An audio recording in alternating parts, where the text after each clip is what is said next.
Hello, this is Overlord Bo, and today we'll be covering up the upcoming Tier 9 premium battleship, the Scarlet Thunder.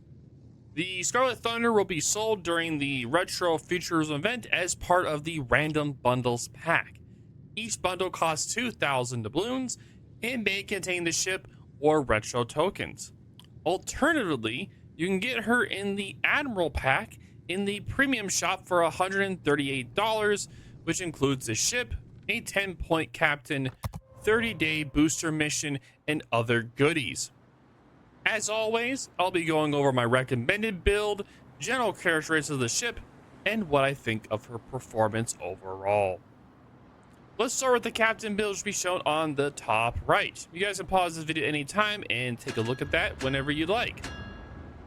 This is a standard BB tank build. Depending on how you spec your British BBs, you may need to have a Pacific captain to avoid suffering from heavy AP drawbacks. You can build it into secondaries that go up to 10.5 kilometers, but I do not recommend it, as I'll be going over the video and such throughout. As the title of this video suggests, the Scarlet Thunderer, is a weird mix of Lion's armor and guns with Duncan's hull. The hull layout is the exact same as a Duncan, but with a 32mm bow/stern section that can bounce BB-AP. Armor will be shown. Unfortunately, this is a bad thing as her citadel sits very high above the water. If you angle even slightly off, you will take a citadel, which is super painful. And unlike other Royal Navy BBs, you get no 3D printing is allowed, as you only get a normal heel, which is a huge drawback for this ship. Firepower isn't much to write home about either. She's essentially Lion's guns with a Duncan's turret layout. The dispersion will be shown, so you guys can take a look at that. It's a general downgrade due to the lower accuracy, but at least your firing angles are usable, unlike the Lion. Plus, you do get a very high fire chance, which means you can get to make a barbecue out of your enemies, which I'll be doing in this match. Now, technically, the S Thunderer has the best secondaries of the Royal Navy BBs, but it's still negligible and almost worthless. Nuclear torpedoes would have been a nice alternative if Scarlet Thunder had them. At least the Scarlet Thunder redeems herself with an amazing rudder shift.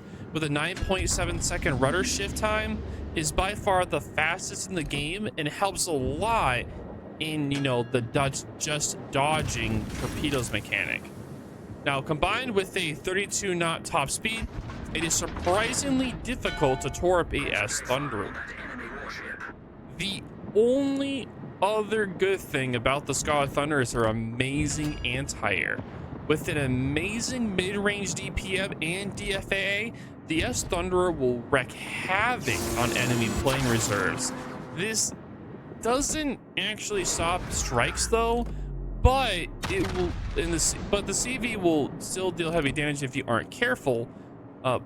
The tier 10 and higher CVs can also strike without issues, so your bowling is mostly limited to tier 8 CVs. Overall, I'm not the biggest fan of the Scarlet Thunderer, besides the fact you're only able to get it from this event. They haven't really said you're able to get it at any other time, but it's only going to be available during this event. And just like any other event they've said before, you can get the ship now and they may release in the future. I don't know. A lot of event ships they said they won't be releasing again. They kind of add in the future to be able to get, but I don't know. I guess we'll just see in that regard. But it definitely felt like Wargaming took the worst traits of the Duncan and Lion to create a Frankenstein ship that ended up being an about average ship. I can't overly justify playing her over the other British BBs. At least her gameplay is simple. You just spam HE on angled BBs and AP on broadside ships.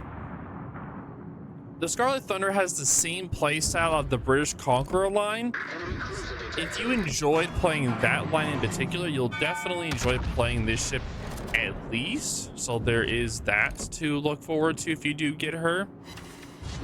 If you get, but unfortunately, the Scarlet Thunder joins the long list of just disappointing and average premium Royal Navy battleships, unfortunately.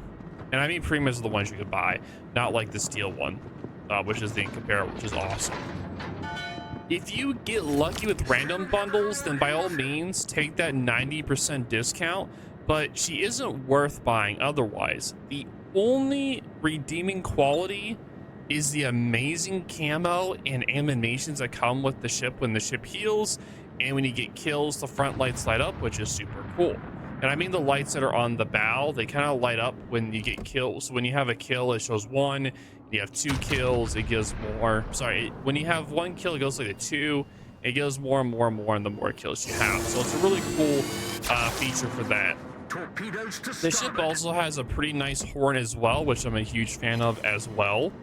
I would have liked to seen maybe a engine boost on this ship, even if it wasn't very good, just so that those jets that are on the sides of the superstructure there can actually like, go off. That'd be amazing if they actually did that, but yeah, unfortunately they're not going to do that, so rip in that regard. Now again, you are only able to get the ship from the upcoming Retrofuturism event, which will be starting in a few days from this video coming out. So today is the 20th. Yeah, today's the 20th. So it should be going on the 21st or the 22nd, depending upon what server you are on. But yeah, that's pretty much the basic information of the video. Now we're just gonna go on the general playstyle of the ship.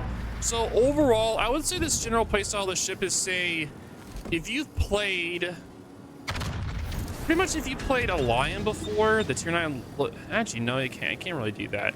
I'm trying to think of a good ship to play. It's like you can play, like if you're you can push an enemy team away with using HE, but you definitely don't want to be caught bow wind to the enemy when you're trying to push them, because if you're not careful, they can just melt you down because your 32mm armor and high citadel. It has a ridiculously high citadel, which is very easily citadeled if you are not careful, so you definitely have to watch out for that. Now, like I said before, you do have the best secondaries on this ship out of all the Royal Navy ships. Now, a lot of people will definitely want to do that, which I am more than down for you to do it. You can do whatever you want, have fun with it, but just know that the ship will have a lot of trouble pushing and super aggressive without being melted in the current meta, because the secondaries do only go up to 10.5 kilometers, I believe, and that is with the secondary.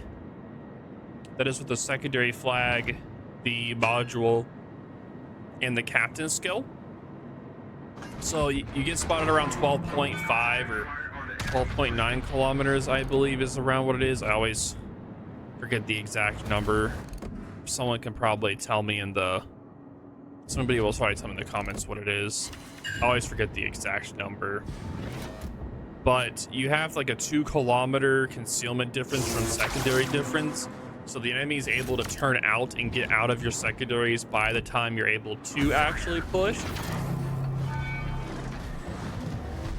And with the meta having so many hard-hitting tier 9 battleships and strong HE thrower, like battleships, like the Illinois was just added. Oh my lord, I didn't think of that. Illinois on this thing? Oh. Yeah, the Illinois that's 32 mil with its HE DPM would just melt this thing because of 32mm armor all the way around. Oh yeah, yow. Woo. I'm just thinking about that. Ugh. One thing that's really nice though about this ship is that it has the really high HE fire chance of the British. So you are just able to just melt enemies over and over and over. And it feels so nice just to burn them. It feels so nice just to burn them and make them suffer. Ah, it feels so nice. Just watch them melt. Burn all their health away. Or they just eat torpedoes. One or the other. The ship, though, does have a very nice top speed of 32 knots, which is very decent for a tier 10 battleship. Also a big fan as well. Nice anti-air. It does get the also nice ASW. You don't have to worry about, you know, having to go on top of submarines. You can have the nice ASW, the air the air ASW. So you don't have to worry about trying to drop a forehead on the subs. You can just get them from long distance, which is super nice. I forgot to comment about them earlier, so I do apologize for that. Normally I comment on the ASW earlier on, but this time around I a little bit late on that. Oh lordy. But yeah, it's currently super late right now from when I was recording this, so rip me, I guess. It is a disaster, as you would put it. Disaster. But anyway, if you guys have any questions or concerns, let me know in the comments down below. Again, I do really like this camo.